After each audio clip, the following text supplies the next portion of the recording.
full-size Doberman Pinscher. So we move to the quarterfinals. For those of you who are just joining us, welcome. For those of you who have been watching the entire time, we appreciate your dedication. We are into the quarterfinals. Top 8 of tonight's standard FNM from Lost Legion Games and Comics in South Charleston, West Virginia. 24 players and 5 rounds of Swiss. We end up with these 8 players. On the left, we haven't seen him tonight, but we've seen him before. It's Joseph Dio, and he is playing the Gruul Aggro deck, made popular by Tomoharu Saito. Basically, it's basically mono red haste with Rancors and Burning Tree Emissaries. This one could be over really quickly if Joseph gets the draws he wants. His opponent, Brett Rose, on the right, who is playing other Magic cards. Brett is playing Esper Control.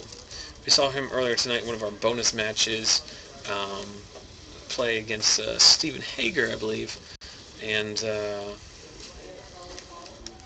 won a close one in 3 games against Rakdos Aggro.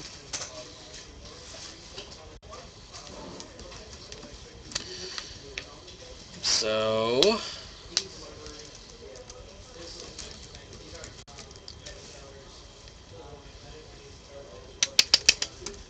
you see a game of rock, paper, scissors to start this match like we start all our feature matches. So we've got Gruul Aggro versus Esper Control. So a classic Magic game. You say Joseph's the youngest player in the top 8? Easily. Assumption. Easily. Yeah. My man's like 15. I think he's 14. 14? So we see a couple lands, a Burning Tree Emissary out of Joseph's hand. Searing Spear, Pillar, Lightning Mauler. So does he have the turn 2 Emissary into Mauler? I think he does. Yeah, he should. Unless does it's he have the land. Burning Tree? No, it's an extra land. It's very hard. It's like watching through like a kaleidoscope or like one of those looking through the slats of a picket fence as he constantly shuffles his cards. Brett going down to 6. Did you see who won the roll or the rock, paper, scissors? I did not. What good are you, Brandon? Nothing. Goodness sakes. Goodness sakes alive. So we've seen some good Magic tonight, folks. Obviously, we're going to continue. Joseph did. Joseph did. So it's turn 1 Unleashed Cackler. It's a good start. Going to get in for at least 2 here. Lightning Mauler paired. Going to go ahead and smash in for 4. Screw waiting for another creature. Just go ahead and get the extra 2 in while you can. Brett desperately racing to Supreme Verdict. He has a choice here, I guess. Is he going to play Shockland untap and take 2, or is he going to play it tapped? Looks like he is going to play the Watery Grave untapped. Do some of Joseph's business for him. Joseph with 2 lands in hand here. So this Lightning Mauler is going to eat it. Yep.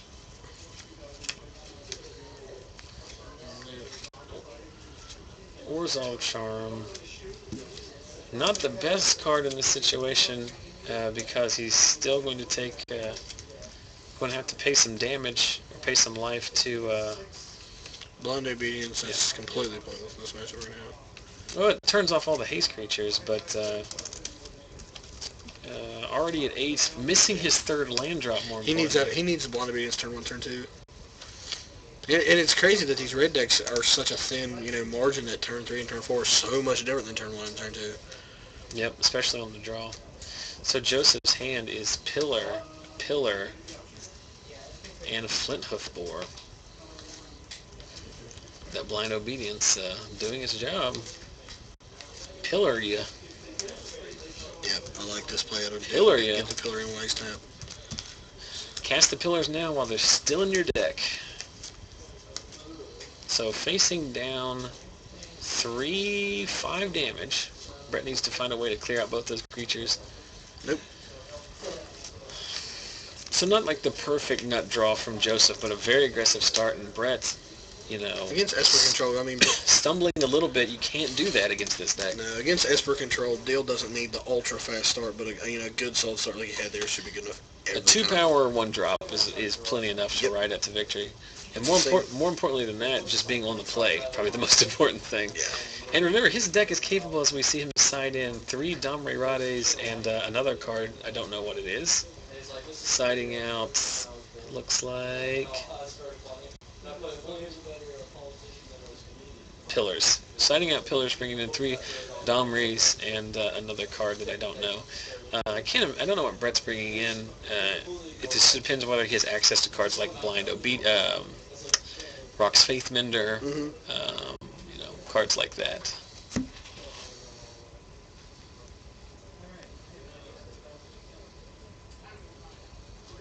Round clock. Question. Two things. First question from Pit Scorpion: Do these guys stream every Friday? As one of these guys, I can confirm that we do in fact stream Friday Night Magic every Friday starting at 6:30 p.m. Eastern. So make sure you go ahead and click that follow button, bookmark us, come back next week and check us out. Another question from, as you mentioned, Brandon, from KM Baker about the round clock. The top 8 is untimed. Even though you still have to play at a reasonable pace, yes. The top 8 is not timed due to the fact you cannot draw while you're in top 8. I can assure you, though, looking at the people that are in the top 8, that we will have no problem going to time, as at least one person in every quarterfinal matchup is playing Aggro red deck. There's a reason for that. Let me see who the 8th person was. No, you're fine.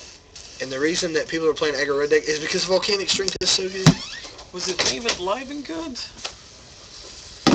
Let's see, it might have been...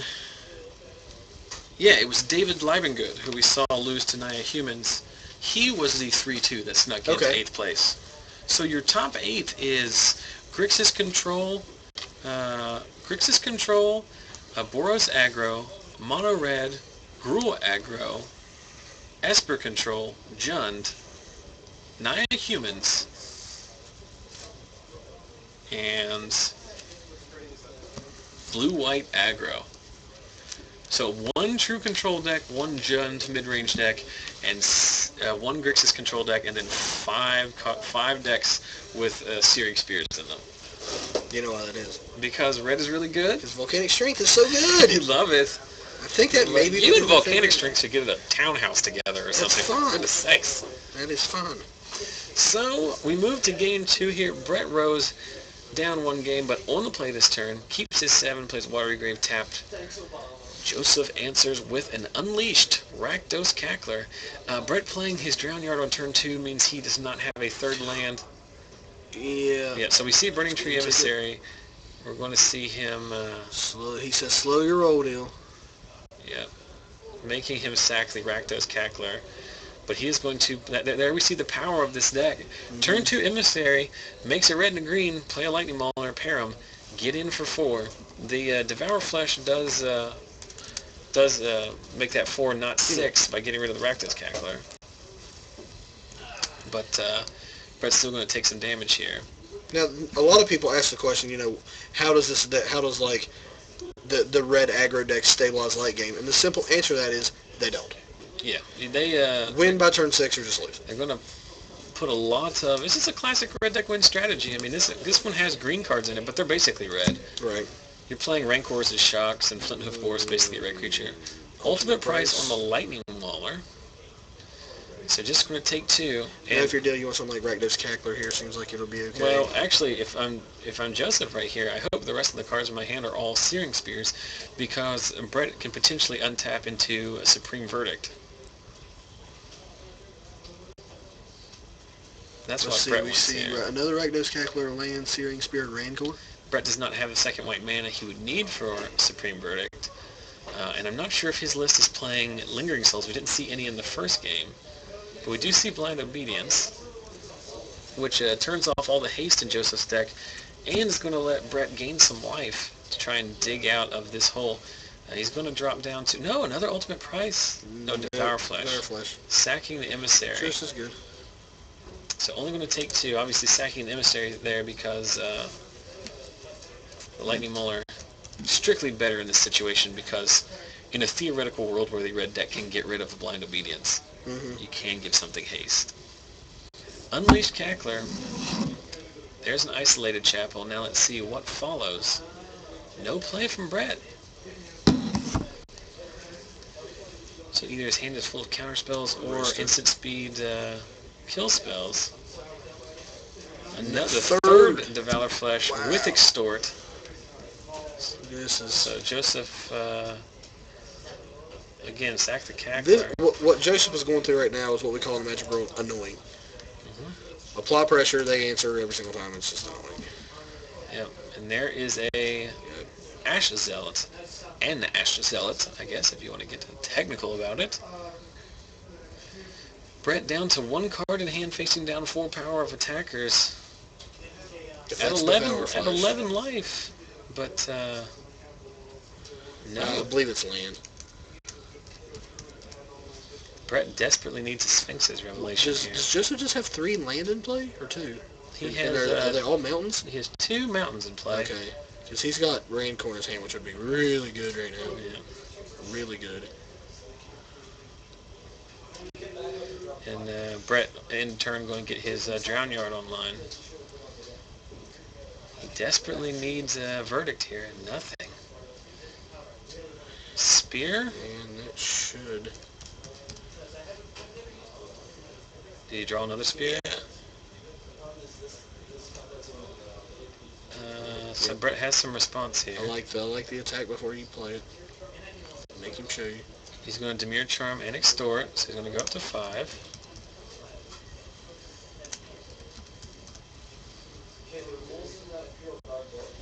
Then take 2, down to 3. And Spear ya? This has been a very awkward draw from Joseph. Maybe it wasn't a Spear. He's got a Rancor, 2 Rancors, a Reckoner, 3 Rancors. 3 Rancors and Boris Reckoners in his hand. Yeah. That's what it was. Sphinx's Revelation. Oh, that hurts. Sphinx's Revelation for 4, while Joseph is tapped out, so you don't get skull cracked. Searing Spirit. It was a red card. It was a red card. It looked like another Mauler to me. Attack for 4. Man, Joseph Dill needs a green mana source.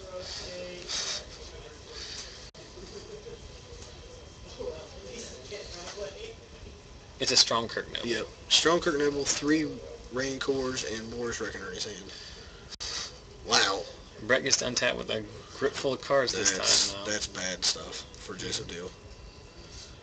That's bad. Then obviously, especially Brett knows he doesn't have skull crack. There's the Verdict finally to clear out, and now with the Obedience in play, he is going to extort off of the Supreme Verdict, which is super relevant because now at 4 life he is out of Searing Spear damage. And the thing is about here comes the Reckoner. And the thing is about those Rancors is that the ability, the blind obedience taking away the haste means that Brett can interact with those in a way that normally he wouldn't be able to. I don't think he's able to interact with 3 of them, though. And Joseph can only cast 1 a turn. Oh, that's right. He doesn't have green mana in play. So no response. Hi, Garrett. Coming in? Very slowly you're coming. No!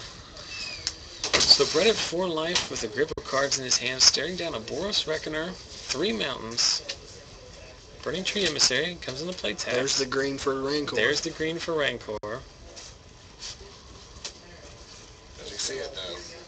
He's going to get syncopated. The Burning Tree Emissary is going to get syncopated with an Extort.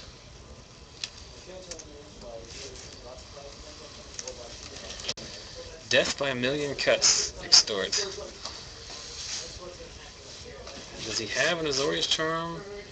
Or is this a murder? Azorius Charm, there it is. So Time Walk plus Extort. I mean, Brett is far from out of this yet. Yep. But, they don't call him chocolate pancakes for nothing. He's old chocolate pancakes, Brett Rose. He's hellbent now, so we'll see. Still 1 card. Oh. It's an upside down card. His dad, Pete, was a very good baseball player. Mm-hmm. That's a shame. Since I do have a card viewer closed because of the previous issues we had with my processor speed, Demir Charm, what is its removal mode? Destroy target creature with power 2 or less. Okay. End of turn Drown Yard, and there is the Boros Reckoner replayed. So Brett, down to the card he just drew off the top, passes back. What do you think And that about... Drown Yard did get a green source in Deal's graveyard. There is another Reckoner, but Brett does not have an answer to the first one, and here comes the second, I imagine. Actually, I don't play the second one. What do you think about Brett using the 2 Extorts last turn instead of Drown Yarding that Reckoner off the top of the deck? I don't know. I like gaining the life. I don't like playing that Reckoner, though. I don't either. You're blown out by Supreme Break now. Well, actually, I guess you had to play it, though, because otherwise you're dead. Well, Yeah. and the handshake. I mean, half of Brett... It turns off half of Brett's cards. Like, if Brett had a lingering Yes, source there... you're right. All right, I stand corrected. And as is want to happen when we put the super aggro deck, just see if you can move anyone over. Hey, now the Hodge is going. But that was a very interesting match. It's the first time we've seen the Saito deck on the stream. Very interesting to see that How was Saito doing? Joseph never had a green mana source in that game and still managed to pull out ahead. Right. I think Saito is just like still he's off his probation. Right. And I think he is just I was trying to qualify. wanting to know if he was like... Was he outside? Yeah. We went to high school together. I just call him Tommy. I don't know how he finished, but I did hear that Conley Woods, whenever I was watching the Tom Montreal Brian Kibler feature match, Conley Woods beat Wafutapa in one of the background feature matches. Yeah, Wafutapa later had a feature match as well. In a very interesting game where his opponent just conceded game one because he was playing like an American control deck that could not beat the Drown Yards. Right. And then game two won because his opponent didn't know what he was playing and didn't know he had Psychic Spiral in his deck. Right. And then they drew game three. It was a very interesting strategy where you strategically just give up game one. Right. It was very fun to see. But Wafutapa did finish in the top 64. Okay. He's very good at Magic. Yes. He forces an archetype every single time, even when it's not good, and still finds a way. Back when He's Caw-Blade, very bad at spoiling Magic cards. back when Boros was a real deck and Blue-White Caw-Blade was winning, he was still playing Blue-Black Control with Liliana Vess, and still like top 8 in Grand Prix with it. Right. Because he's just very good. So we are waiting for Brandon Hodge to step outside and find another feature match for you. So why not take this opportunity to mention once again our Star City Games Invitational Qualifier coming up on Saturday, March 30th. For those of you who've watched earlier, I know I've mentioned it a lot, but that's what I'm going to do. That is the cost of watching our stream, is that occasionally I will ask for support for the card shop that we play at. So Saturday, March 30th, the standard event, $25 entry fee. The thing gets started off at noon, so if you're regional, a couple hours drive is not that undoable. A very lazy Saturday. Winner gets $250, cold hard cash, and an entry into their choice of Star City Games Invitationals in 2014. They have 4 of them spread across the country, so you can find one that's convenient. There are your pack winnings for the top 8. Those, of course, are minimum prizes. Extra prizes will be determined by the number of attendance. Top 8 also gets Open Series points if they want to try to qualify for the Invitational manually. You get an exclusive playmat and a top 8 pin. And there are also door prizes that will be randomly drawn for everyone who participates. There's the information on where the store is located. You can give them a call if you want more info. You can get in touch with me on our Facebook page, facebook.com/ZachSellsMagic. And if you can't make it down to the actual event, you can see all the coverage live streaming day of, twitch.tv/ZachSellsMagic. Obviously, if you're watching now, you know where the page is. Just click that follow button above the video window to... Gypsy Reborn. That is the story of everybody that wins ever. What is the question? No, his statement. I literally top deck everything I needed at the perfect times. Anyone that has won an FNM or any That is how you... local tournament. That's how you do, Yes. I believe, is how the kids would say. Of course, we are taking a brief break here. Brandon Hodge is not sitting in this chair. He is outside trying to find another feature match for you. So whoever finishes their round 1 game, Sacred, though. round 1 or round 2 game, The Hodge. the empty chair will not be sat in until Hodge returns. But when we get another feature match, or when another game goes to their next game. We will slot them over. So Garrett, let's talk to you briefly. If you did not watch round 2 tonight, Garrett played Battle of Wits. So how did you enjoy your tournament? I had a lot of fun. You had a lot of fun? My arms are worn out. From shuffling. Yes. It is a... do you have it with you? Yes. So I just want to... You don't have to get it out. I just want to see the... I actually organized it so I can break it down tonight. Let me just grab that thing. An actual deck tomorrow. Yes. So the one and done. But this, of course, is Garrett's deck box because that's how many spots you need for your entire Battle of Wits deck. How did you go with 240? Yeah. 240 cards in the deck. What was your record tonight? 2-3. 2-3. How many games did you win via Battle of Wits? 3. How many games did you win via other means? 1. How did you win that one? Beating down with what creature? Like, it just went long. I used 2 Sphinx's Revelations, and then I Jace Altman for a Psychic Spiral. Okay, so you milled them out. Yeah. I drawn 20 with... Anybody moving over? No, we have 2 games that are in the middle of round 3, and then Brandon Hart's match. They don't want to play under camera. Who is it? Brandon Hart. Is it if it's frickin'? Pain. Is it? Just open the door and tell me if it's a Hart's kid. the one that don't want to play under camera. Oh, Hart doesn't? Yeah. Okay, that's fine. But yeah, it was... I had Ultimate to Jace Memory Adapt because my opponent had 2 Elixirs in his deck and it was hard to get them out. Drew 20 cards, discarded a few, and then my second spiral was for 40, which was definitely enough to... Is Spiral for 40 good? It's okay. Kind of defeats the Elixir plan. So we are waiting for the finish. Like I said, all of our guys, I'm sorry to cut you off there, but just to give an update on what Brandon found out, we've got, looks like most of our games are done, or they're close to being done, because all of our matches involve like one very aggressive deck paired against somebody else. So we should be moving on to the semifinals here relatively shortly, barring some kind of unforeseen circumstance where we get no-sold on pairings again. I think Jank Life Game might be a metagame call for Mario. I don't know. I might just get everyone to play Rock's Face Minter's main, just so we can make sure that we actually get to play matches on the stream. I'm your guy.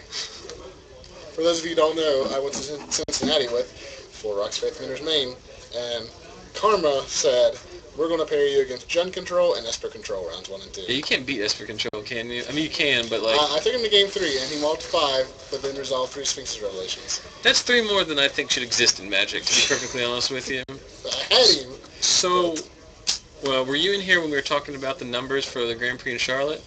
Friday night registrations, we haven't even gone to day of registration, just the day... 900 plus? 1,900 plus. So possibly... Gold Rush! Well, here's the thing. Number 1's in Charlotte, so you're East Coast, so you're regional, you get a lot of drive-up traffic. I mean, it's if you're going to have it like in Denver or Vegas, like it's not going to be as... SCGGP. Yeah, so I was going to say it's a Star City run event, so it's going to be super well advertised, super well run, to be perfectly honest. Okay. And they are running a double Gold Rush, so if you're not familiar with this, they did this last year in Salt Lake City, I believe. Yeah. But this year they're doing it in Charlotte, so basically they're giving away to everyone who competes and then to winners of like side events and stuff like that. You're getting an envelope when you sit down to play, and they're giving away 2 sets of Unlimited, 2 sets of Arabian Nights, 2 sets of Antiquities, 2 all-foil sets of all the Ravnica block things. So you're 1 card from all of those, everybody's getting them, and they're completely random. So you could open a Candelabra, you could open Mishra's Workshop, you could open a Black Lotus, Yeah. you could open a Pendlehaven. If you're me, you could open a foil Stinkweed Imp or something like that. Foil Forest Artsy. Yeah, so some people are going to get a hot bag of crap, but some people are going to walk out of there with Power 9 and all kinds of goodies. So you've got that working for you. Brad Nelson, Jerry Thompson, all those guys will get the Power 9. Yeah. There were some pros that they can play in their own tournaments. Yeah.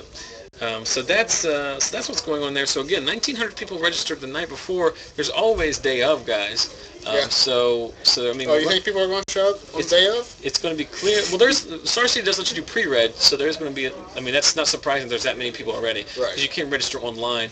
And what's really cool about this event in Charlotte is the sleep-in special, which if you're not familiar with these at the large Grand Prix, is that you can pay a little bit extra. If you have 3 round buys. Yeah, if you have buys, you can pay a little bit extra and then show up later. But Star City is actually doing it correctly, in my opinion, because they're not making you show up until your actual first round is, because in previous iterations you would have to show up for players meeting regardless. Right, you can skip this player meeting. Yeah, so now you can, which kind of defeats the purpose of it. Right. Because I remember when I had the 3 buys in Indianapolis, I don't think I started playing until like 1 or 2. And I mean, I went there anyway, but because I had to. But it's a drastic difference, because especially this is sealed too, so you're going to have the build as well. You don't have the build and the play test time, and I mean, having the 3 round buy in sealed is. Yeah, I don't think you have to be there tomorrow until about 1:45 if you have the sleep-in special. Worth $20. Mm-hmm. Evil Beard. Yeah, Evil Beard. Agreeing with everything we say. He is promoting the pre-registration. Says it's pretty good. You also avoid the lines. Even at Cincinnati, which was a 700-person tournament, when we got there, which was still like 30 minutes before the event, like the registration line was like, I don't know, like the shape 100, of a J. Yeah, 150 people deep. Although they did burn through it very quickly. Yes. Obviously, they had a barker going around saying, if you need your DCI number looked up, get to the front. Yeah, obviously they've not their first rodeo, they would say. So, anything else cool we want to talk about? Pugs. We've already talked about Pugs. There was a Garrett, for your You missed it. benefit. I'm sure you'll watch it on Facebook or on YouTube later. There was a portion of the round after the match was over last round, where we just all showed pictures of our dogs on our phones, because that's what we do when we have nothing better to do.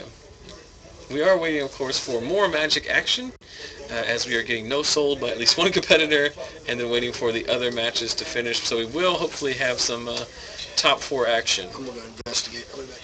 Okay. I will say this. Is this Radar? That's Radar. I mean, oh god. Good luck stream. Oh, it's the... That's my beagle. There it is. Come look. You can see it It's now. my little man. Radar. It's a good dog. I got a robot and you got Radar. Some Well- good dog names. If I ever get in trouble, I can say his name backwards. Which is, I mean, you're going to need that. You're going to need that ability. He knows whenever I'm saying it backwards, too. Right. He knows he's in trouble if I start saying his name backwards. I will tell you this, as a brief non sequitur. If we sit in here and wait, like we're doing right now, for the top 4, and much like last week, Go chop. Chop is fine, but if they won't play on camera again, I'm going to lose my mind. Because it's not like I'm doing this... I'm just going to lock you in here. It's not like I'm doing this for my own benefit. This is for the benefit of the viewers. It's for the benefit of the store. Last week, JB was pissed. I left. We were leaving early. We were breaking down. JB's like, "Why are you leaving? The match is still going on." I said, "Nobody wants to play on camera." He was like, "What the hell?" Because it is beneficial for the store, obviously, as well. Yeah. What was going on in the? I mean, I don't think people realize that people come here to be part of this, and those are the people that trade with you. Those are the people that compete with you and make you a better player. Those are the people that are bringing the store up because of this. And so if you don't support this, none of that happens. Well, and another thing too is that there is a drastic misconception, I think, from players that haven't played on stream before. That if they play on stream, we're just going to berate their play, right. Which is the opposite of what we do. That's Now what we do make fun of people on the stream, but those are the people we know can take it. Yes. You know, like we made a lot of fun of Scott. Yeah, Vickers. We made a lot of fun of Scotty Wright tonight. We'll make fun of you and Max at times. You know what I mean? Scotty Wright pulled out his phone. He's like, "Oh shit." Yes, he He's knows. Like, they're going to talk about my phone now. Yep, we do like to make fun of him for a lot of reasons, but we're clearly not going to put someone there who's volunteered to play. And then, your Twitter, of course, is at HotNuts9000. I don't know. Scrubby nuts. You don't have a Twitter, which is fine. At Radar Love. Evilbeard asking, I did use the phrase no sold, so he's wondering if I'm a fan of the squared circle.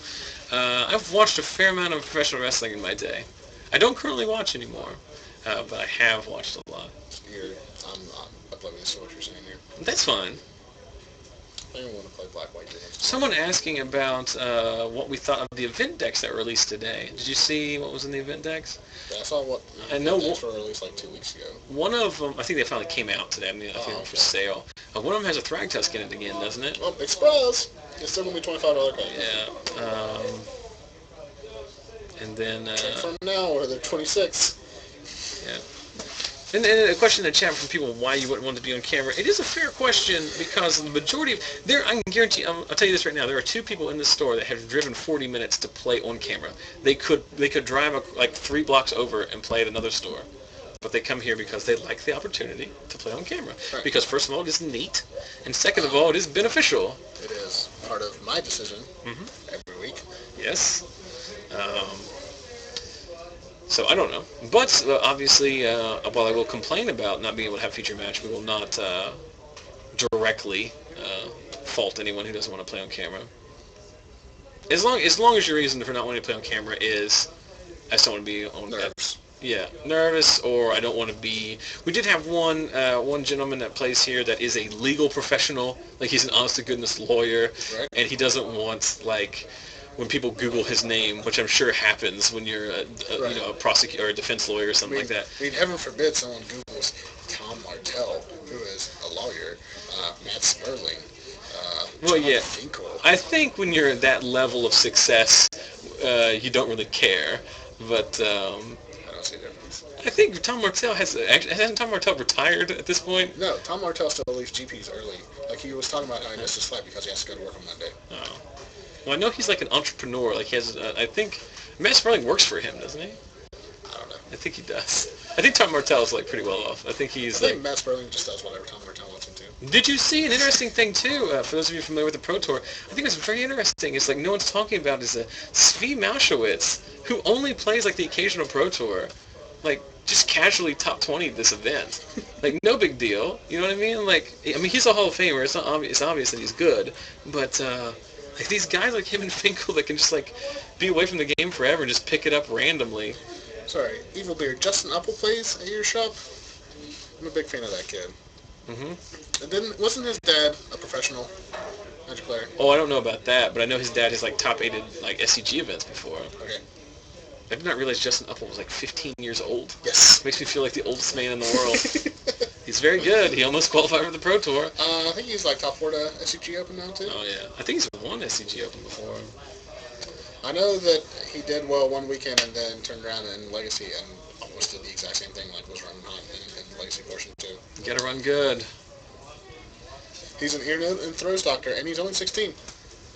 Phrase that stuff better, Evil Beard, or I'm gonna make fun of you some more. Another question: what is my opinion on a white-black tokens deck? I don't know. Tokens as a... Is that my question? Go ahead. Is that my field of expertise? As our resident token expert. As a resident Black White Tokens player? It's good right now. It's really good. Have you heard of this card called Obsidet? The top end of tokens used to be Geisthunter Monk. Obsidet's a little bit better. It is much better. You also get Blind Obedience if you want it. You get Blind Obedience, which is probably a mainboard card, sided out against It gives you some. Aggro. It gives And you some now direct damage. You have, instead of Tragic Slip, you have Orthol Charm. Orzhov Charm. Boom. Much more reliable removal, and definitely what the deck needed. So. So you heard it here first, guys. Very good position. I mean, everyone's playing it. Like Sam Black built the Aristocrats deck based off it's of a Black White Aggro. Yeah. So. Now it's more of like it's an amalgamation of so many decks in one. It's like a little bit like humans. It's a little bit rock and roll. Mostly rock and roll. It's. Did you see the? Sorry, I want to go off topic. What have we been doing all night? Did you read his SCG premium article? The making of the Aristocrats. I have not read it. Okay. Because as you know, I can't read. What are the glasses for? For seeing. For driving vehicles. I work with a guy who calls them automobiles. Does anyone still call it? No, he did just retire, but he's like 55, like just short of 60. Automobile. The beginning of the article starts off great. Okay. Like, I'm in the same thought process. Here, I have this deck. I'm assuming that he had his legacy deck and was just looking to transition that to standard. I'm doing the same thing. Like that's how I start most of my decks is take an archetype, see what cards relate, uh, and then basically like halfway through the article, it just turns into him like talking about other pro players, and it turns in from this article that I was very interested in, very involved in, and very, this is Sam Black talking to me. This is Right. how I can relate. And You're invested. And then he's like, oh yeah, Matt Sperling suggested this, and Tom Martell suggested this, and we just went from there. So it was basically like him just telling us how the other team members. So if you want to build good decks, guys, you heard it here first. You heard it from Sam Black. If you want to build good decks, come up with a good idea, bounce it off Tom Martell and Matt Sperling. Well, I mean that is the although I wouldn't discount John Finkel. Sam Black always seeming to know where to start the decks from. And Kai Buddha. He didn't play. He didn't play, but I don't think did Finkel even play that deck. I don't know. Yeah, I mean that's the advantage that those teams have, right. Is that they can run ideas off each other.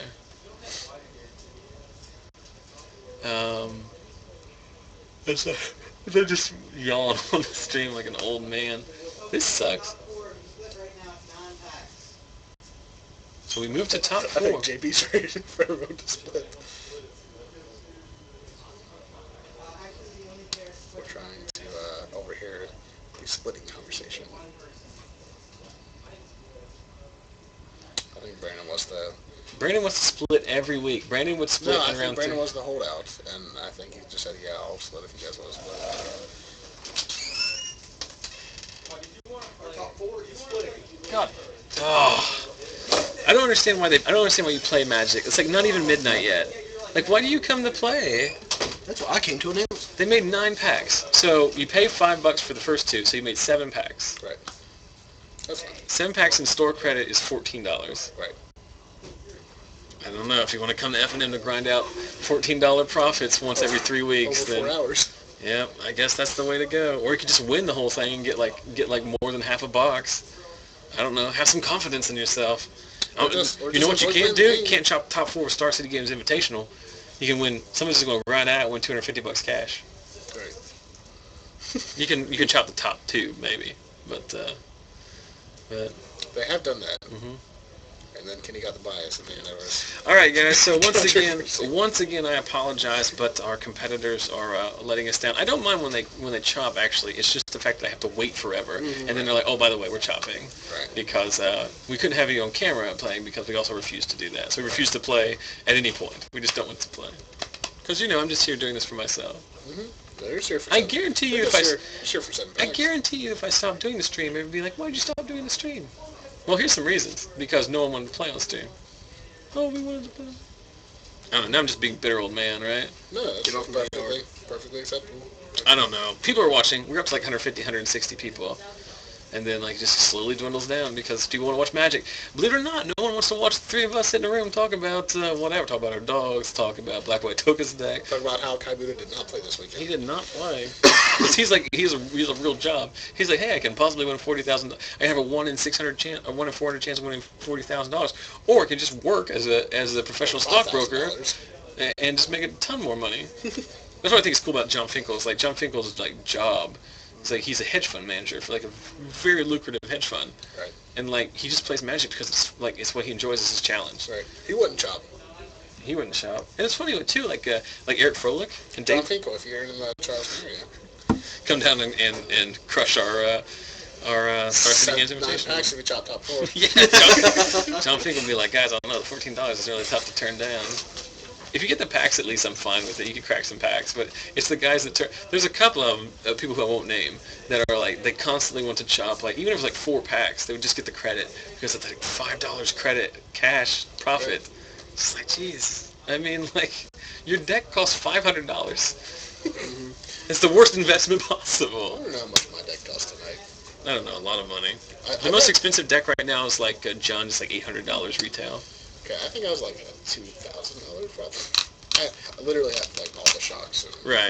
Yours is a very expensive. When you have 240 cards, it's basically 4 decks. So 4 times 500 is 5. That's 2,000. So anyway, so that's all for tonight. We do have to wrap up here so we can get on the road. Game day is tomorrow. Game day is tomorrow. More importantly, game day is not just here tomorrow. It's also around the world tomorrow. I'm not broadcasting it. Are you playing it? No, I'm just going to stay at the house. Give you a deck. No, I just want my Saturday. It's not. I would borrow a deck and play it. Don't drop the top 4. I don't want to come down to the store tomorrow though. I don't want to come down and start tomorrow, because tomorrow is a different event. But when you come to Friday Night Magic and you're already here and you're already playing Magic, you should just play Magic. It'd be different. It'd be different if we were at like I don't know, like a ping pong tournament, and then for the top 4, it's like, do you guys want to play football?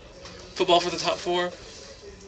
No, you don't want to do that? You realize like they're all 4 standing out there listening to you rant. I don't care. I ran it last week. I'll continue to rant. That's good. I just think it's silly. It's recorded. They can go home and watch it anytime they want to. And they will. And I'll put it up there, and I won't feel bad about it. Do you think the people that opt to not play go home and watch this? No. Opt to not play on camera. I think majority of them probably don't. Right. So. Because they also don't care. Curse them. Oh, I mean, it's fine. If you want to play on camera, that's fine. But just recognize that it's not something that just impacts your decision. It's also a detriment to the stream, which is a detriment to the store. Wrapping up quickly, anything in the chat we need to address before we sign off? We weren't saying anything about expensive decks clarity. I played that 240 card Battle Wits deck that had not cheap cards in it tonight. Yeah, if you play 240 cards, it's going to be expensive by default. Good luck to anyone going to the tomorrow. We've got, I know Alec Myers and Nick Reed are down there. Logan probably is down there too. Jeremy Bells is down there. Jeremy Bells is down there. Yen Sang is down there. Kenny Hughes down there. Kenny Hughes, I don't think he's playing though. I think he's working at a booth. Yeah, but good luck to all those guys. If anyone else is going to the Grand Prix tomorrow, good luck to you as well. And remember, if you're local, come to game day tomorrow here at Lost Legion. It starts at noon. But if you are otherwise located, make sure that you find a store. It's not just here; it's all around the world tomorrow. And then Sunday, someone will have a Saturday event and a Sunday event. Here at Lost Legion, we're just doing the Saturday this time around. So make sure you don't miss it. Thanks for watching. Make sure you go. We'll have the recap post up tomorrow. The videos will probably be up tomorrow or on Sunday. Make sure you click those buttons at the bottom of the stream, like, follow, and subscribe.